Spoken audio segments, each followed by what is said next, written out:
Сайн байцгаана уу? Иргэн давтаа морил энэ удаагийн бичлэгээ өргөхөд бэлэн болсон байна. Өмнөх дугаарыг та бүхэн үзсэн болвол одоо зуны ихэнх сарын шинийн 15-нд Бурхан багшийн их дүүцэн өдөр зүүрээд ачаалын дээр маань болох одоо хурал ном болон олон нийт сүсгтэй олонтой хамтарсан үйл ажиллагаануудын талаар одоо мэдээлэл хүргэсэн байгаа. Энэ үйл ажиллагаануудын маань одоо нэг болох зүүрээд ачаалын дээр шинийн 15-нд 11 цагаас Бурхан багшийн ирэнслийг залах байгаа. Энэ ирэнслийн талаар мэдээллийг одоо өгнө үү гэмээр одоо зүүрээд ачаалын эдийн дэрэгдэх Бурханы шний соёл судлалын хүрээлэнгийн захирал соёлын гавьяа зүтгэлтэн доктор Мегмар Сүдэн Ламтанг одоо урьж оролцуулж байна. Танд энэ өдрийн мэдээг хүргье. За танд бас энэ өдрийн мэдээг хүргье. Сайхан. Бид бүхэн одоо ачаалын хэд дээр Бурхан багшийн дүүцэн өдрөөр одоо олон ажил төлөвлөсөн байгаа. Зохион байгуулалт гараагаа. Үүний нэг хэсэг бол одоо тэр өдөр манай зүүрээд ачаалын хэд дээр маань одоо Бурхан багшийн ирэнсэл байдаг байгаа. Энийний талаар одоо үзэгч хүмүүстээ та мэдээлэл өгнө үү гэмээ одоо танаас хүсэж байна. Тэгэхээр эхний асуулт бол одоо нэрнээсээ эхлэе тийм ээ. Одоо бид бүхэн бүгд бас сайн мэдэхгүй. Ирэнсэл гэж яг юу вэ? Нэрний агуулгаас одоо хэлж байна. За ирэнсэл гэж одоо хэлж байгаа нь болохоор төвдөр ингэж бас хэлж байгаа маа. За санскритаар хэлэх юм бол үнийг нь бол одоо самгард буюу одоо бурхан шашин одоо гарсан их сургуулж болсон тэр улсын одоо хэлээр хэлэх юм бол шарира гэж хэлдэг. Шарира. За шарира гэдэг энэ үг маань төвдөр орчуулах юм бол ирэнсэл монголоор орчуулах юм бол энэ шарил эрдэнэ гэж ингэж орчуулж байгаа. Тэгэхээр энэ шарира гэдэг үг болохоор монгол хэлэнд санскрит хэлний самгарт хэлний маш олон үг одоо монгол хэлэнд орсон байдаг л да. Тэгэхээр бид бүхэн одоо ингээд ерөөсөө ярьж заншсан одоо энэ шарил гэж үг байна тийм үү? За энэ шарил гэдэг үг болохоор яг санскрит одоо их сургуульчтай шарира гэдэг үгнээс гаралтай гэж ингэж үздэг л дээ. За утга агуулга нь юу вэ гэхээр одоогийн орчин цагийн одоо нэр томьёогоор болохоор шарил гэж ингэж хэлэх юм бол нас барсан хүний одоо тэр одоо бие цогцыг ингэж одоо бид нар бас ингэж хэлж байгаа тийм үү. За ерөнхийдөө бол утга агуулга нь болоод яг тэр энтэгт болоод байсан тэр юу нь болохоор адилхан л да. Гэхдээ илүү одоо хоолой илүү тийм нандин талдаа бас ингэж ойлгож ингэж бас болно л да. Шарира гэдэг ингээд үг маань. Тэгэхээр бурхан багш одоо нирван дээр ингээд үзүүлсний дараа бурхан багшийн одоо тэр биеийг лакшныг болохоор одоо хайлуулж тухайн үедээ болохоор одоо Намин хаан тулсын болохоор тэр газар нутагт энэ итгэхийн тусан тухайн нөлөө бүхий газар нутгуудад болохоор хувааж 8 одоо газар ингээд сувраглан ингэж залсан ингэж бас байдаг. За үүнээсээ ингээд болоод болохоор одоо тэр суврганд одоо тийм ариун нандин зүйлийг ингэж хадгалах юм бас нэг зан үйл ингээд үүссэн байдаг. Тэгээд бурхан багшийг тэр чандралах үед монголоор бурхан багшийн тэр одоо чандраас нь болохоор тийм бас нэг ариун тийм одоо тунгалаг сайхан зүйлүүд бас ингэж гарсан гэдэг. За эдгээрээс нь ингээд улбаалаад түүнийг нь авч ингэж сувраглаж тагсан учраас нь болохоор энэ гарч ирж байгаа юм. Тэгэхээр ирэнсэл гэж байгаа нь болохоор монголоор болохоор шарил эрдэнэ гэсэн маягтай тийм үг эрдэнэс гэсэн тийм юу утгатай ийм үг байх юм. За тэгэхээр нэрний хувьд бол одоо юм байна. Тэгэхээр одоо их нандин зүйл байх нь шүү дээ тийм ээ. Энгийнээр одоо үзэгч хүмүүстээ хэлвэл. Тэгэхээр ирэнсэл гэдэг маань одоо яг юу вэ? Үүнийг нь болоод ерөнхийдөө одоо яг юм бол тэр одоо ажиглаад ингээд үзэх юм бол нэг ийм одоо сувд хэлбэртэй ч юм уу тийм таслаг хэлбэртэй тийм мөнгөлөг хэлбэртэй тийм бөмбөлөг тийм хэлбэртэй тийм зүйлүүд л чанарсны дараа тунгалаг тийм яг эрдэнийн тийм одоо чулуу шиг ингээд зүйлүүд болохоор бурхан багшийг одоо чанарсны дараа гарсан гэдэг. За тэгээд хожмын болохоор энэ гэгэнтэн одоо тэр сайхан одоо ихсдээцэг одоо тэр эрдэмтэн сарт байх нарыг бас ингээд чандралахад мөн тийм зүйлүүд ингэж бас ингэж гарч ирсэн байдаг тийм. Одоо гялалтсан бөмбөлөг талслаг тийм бас эрдэнийн чулуу шиг тийм одоо зүйлүүд одоо галдаа ингээд бүрөө тийм ятсан тийм зүйлүүд гарсан. Тэгэхээр энэ шарил эрдэнэ гэдэг нь бол үүнийг ингэж хэлж байгаа. За үүнээс гадна одоо энэ шарил эрдэнэ ирэнсэл дотор бол юу ингэж бас агуулдаггүй гэхээр бурхан багшийн дээр одоо өөрийн эдэлж хэрглэж байсан одоо тэр тухайн бурхан багш болоод сүүлдэн болохоор одоо энэ босод ихсдээ эдсийн хэрглэж байсан альва нэгэн эд зүйл. Тухайн үедээ биедээ асааж байсан хувцас, баримтаг, номын хувцас, баримтаг, тэдгээр зүйл. Жишээлбэл дараагийн үед болохоор ихсдээ эцсийн хүмүүс ч байсан одоо баншуу, малгай ч юм уу тийм ээ. Альва тэдгээр их зүйлүүдээс бас тийм энд бас оруулж ингэж тооцдог бас нэг юм ёс бий.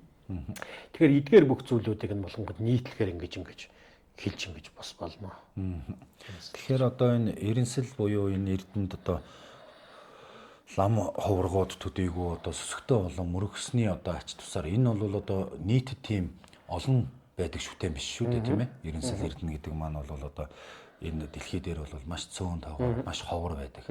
Тэгэхээр энэ лам ховрогууд энэ сүсгтэй болон одоо энэ хөөдөр одоо энэ бурхан багшийн эренсэл эрдэнэд одоо мөрөгснөр одоо ямар ач тустай вэ? Тий, ач тусыг хоёулаа ингэж бас хэлэхээр ясганд бас нэг өгүүлбэр бас нэмээд ингэж хэлээ л да. Сайн таны хэлдгээр энэ эренсэл гэдэг маань нэгдүгээрт маш ховроо. Одоо зарим зүйлийг би бас сайн мэдэхгүй байна. Одоо энэ итгэхэд байж байгаа одоо яг тэг жинхэнэ төрийн одоо тэр яг одоо үндэсний одоо тэр нэг музейд болохоор бурхан багшийн эренсэл чанарын үлдэгдэл гэдэг нь болохоор хурамггүй юм а гэдгийг нь бас ингэж хадгалж сувраглаж залсан байдаг тийм одоо энэ тхийн бол үндэсний музейд бас ингэж хадгалагдж байгаа. Одоо ягаад түүнийг нь их ховор чухуугүй гэхээр тэр эрднийг олохдоо болохоор одоо мэдээж энэ археологийн зүйлүүдээр одоо бүр нарийн он сарыг нь би сайн санахгүй байна. 18 дугаар зууны одоо сүүл үед одоо ингэж археологчид ингэж олох үедээ тухайн үед эртний одоо энэ тхийн тийм одоо бичээстэй тийм ваар савтай тэгээ бичээстэй цуг гарч ирсэн. Түүндээ болохоор одоо тэр эртний энтхийн тэр бичээсээр бол юу гэхээр бурхан багшийн одоо тэр бие лагшны одоо тэр яг үлдэгдэл одоо шарил эрдэнэ маа гэсэн юм тодорхойлсон бичгтэй байсан гэдэг. За үүнээсээ болоод болохоор одоо түүнийг нь мөн олшруулсан байна уу тэр зүйлүүдээр болохоор энэ этхийн бас хоёр хэд хэдэн газруудад бас ингэ залгдсан байдаг. За үүнтэй холбоотойгоор бас ингэ заримдаа зарим зүйлийг гэдэг нь би одоо яг нарийн юуг нь бас мэдэхгүй бас өөр газруудад бурхан багшийн эренслийг болохоор ингэж хувааж одоо ингэж дэлгэрүүлж ингэ залсан байгаа л. Тайланд ч юм уу заримдаа хятад ингэж бас байж байгаа. Түүнээс нь болохоор зарим зүйлүүд нь Монгол оронд ч гэсэн ингэ залгаж исэн гэж ярьдаг. Нэг ийм зүйлүүд байна. Үүнийг нь бас ихлээд Баянгийн ярих юм ихлээд бас нэг тодорхойлоод бас ингэж хэлье. За одоо мэдээж одоо бурхан багшийн одоо энэ шарил эрдэнд энд одоо мөрөх, эргэлэх, гороолох одоо ингэ тус эрдэм гэдэг бол маш их цаглашгүй. За үүнийг нь болохоор одоо номонд бас ингэж альжаа. Нэгдүгээрт болохоор асар их буйны чуулганыг бас момент хураанаа.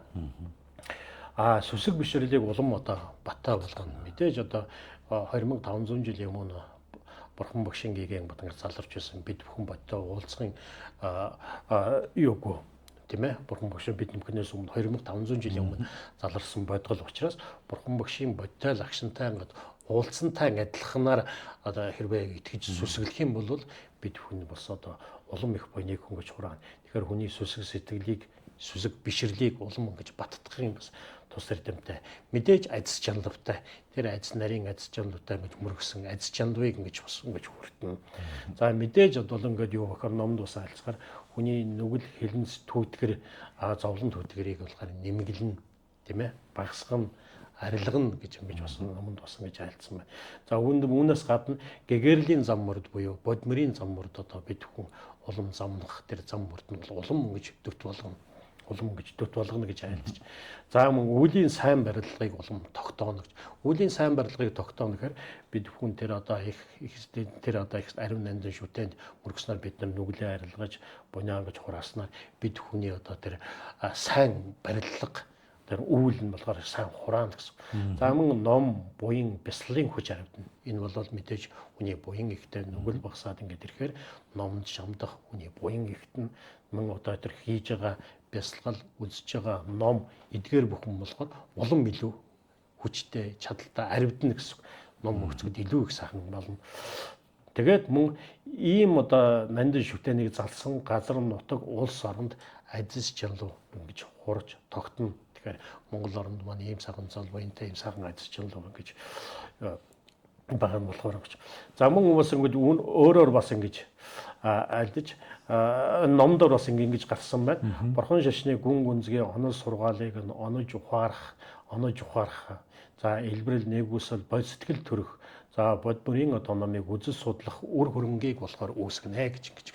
Үр хөрөнгө үүсгэнэ гэдэг нь болохоор түүний аливаа нэг зүйлийн болохоор тэр жүү шалтгаан нөхцөлийг нь бүрдүүлж. Шалтгаан нөхцөл нь бүрдчих юм бол түүнээс нь одоо сайн үр дагавар гарах нь болоо ойлгомжтой. Тэгэхээр ингэж байна. За мөн түрүүний яг хэлдэг ёсоор бурхны төгсгийгээрэлд улам төтлөж ойртно. За мөн тэрхүү зам мөрөөр замнахад альва барцал саа зэтгэр бүгдийг мөн арилгана. За хувь хүний итгэл үнэмшил сүсэг бишрлийг улам аривтгах нь гэх мэтийн одоо маш их олон тус эрдэмтэй гэж одоо энэ номд бас ингэж бичсэн байна.